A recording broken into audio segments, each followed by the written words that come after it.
everything is stupid, everyone is wrong, and the Prime Minister is trying to kill me.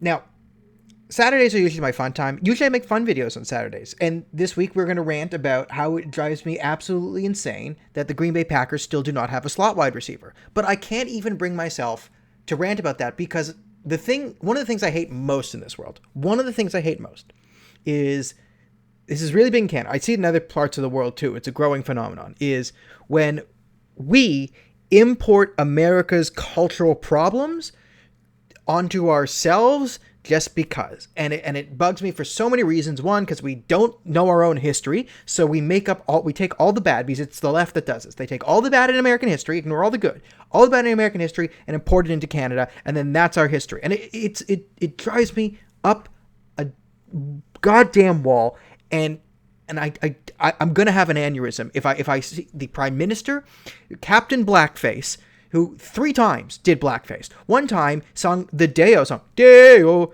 in all black paint, stuffed the banana in his pants. I don't know why. And this guy's saying, well, Canada has a history of anti-black racism. Now, there is no society. There is no people. There is no animal within the animal kingdom that does not suffer from the in-group, out-group bias. All right? It is a evolutionary beneficial flaw for the modern day, as you want to call it. It makes tons of sense, right? If you're a forest tribe and there's new people who come from whatever, disease wiped out the natives. It'd be really good if they had an in-group, out-group. It could have protected them, right? There are reasons why, right? Wars can start. You get it, right? It's part of our genetic makeup that we have to fight. Okay, we have to learn to be better. There is no society that is free of anti-black or white or brown racism. It's not how things work, but we work to get better. Canada is a place. Toronto is a place. Ontario is a place. Toronto and Ontario were founded by a man named John Graves Simcoe. Founded as Upper Canada in 1792. 1792, founding of our city and our province. 1792. The first major act passed in Ontario by John Graves Simcoe, Lieutenant Governor, is in 1793. It is called the Act Against Slavery. It is the first legitimate attempt at the abolition of slavery, legislative attempt at the abolition of slavery in the world. Whole stop. First one. Now, he didn't fully succeed in outright abolishing it, but at the time Toronto was founded, there was 7 slaves. Seven. He managed to grandfather in slaves so you couldn't get new slaves, and all slaves born after that would be free by the age of 25. However, they were all free before that. I believe in 1804, slavery was banned in large part due to the work done by John Graves Simcoe as he became more popular in the British Empire. He died on a boat in India, and when people die, their ideas get popular. 1790s, 1800s stuff. But you get the point. Now, we have the Prime Minister. When a person dies. Now, there was a moment of unity, and I didn't want to pour fuel on the fire because this was an American problem. The riots, the protests, the heartbreak, that's in America. And you don't need me to tell you that rioting is wrong, right? I think everyone knows that's my opinion. I don't need to be out there and they're rioting, and the Democrats said that, people gathering to protest the lockdown is putting everyone in danger, and they talked about quarantine, arresting those people, but as soon as they're rioting, then it's all fine, then it's legitimate protest. Like, you don't need me to point out the hypocrisy. That's not what I see my job as. Like, that's just amplifying the noise. I try and add it something, and especially when it's America's problems.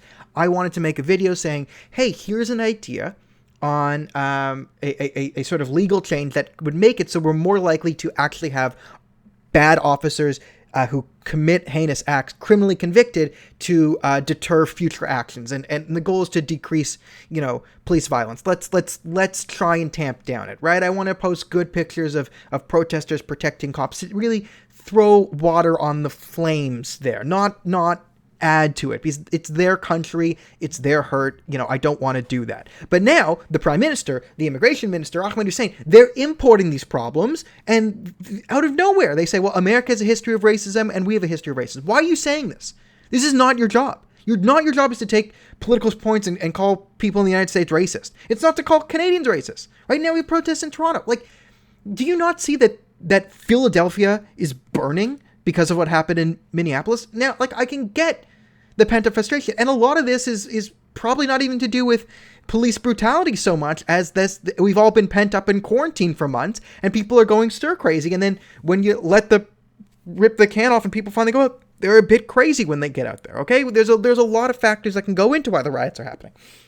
Okay, and I don't want to harp on rioting is bad, but when major politicians and Ahmed Hussein and Justin Trudeau are saying, well, no, this is great, and Canada is racist, and America is racist, and we have to do something in Canada too, right? Why are you fanning the flames in their country and then trying to take some flames and kindle a fire in our country? Why are you doing this? It drives me crazy. I hate this more than anything. I absolutely hate when Canadians forget their history, forget that we're founded by a man who tried to abolish slavery, and pretend that we're the most evil, racist country in the world. Like when Black Lives Matter shut down the Toronto Pride Parade, I got up and I said, okay, they're talking about the epidemic of police murdering unarmed black trans women in Canada. That was the thing.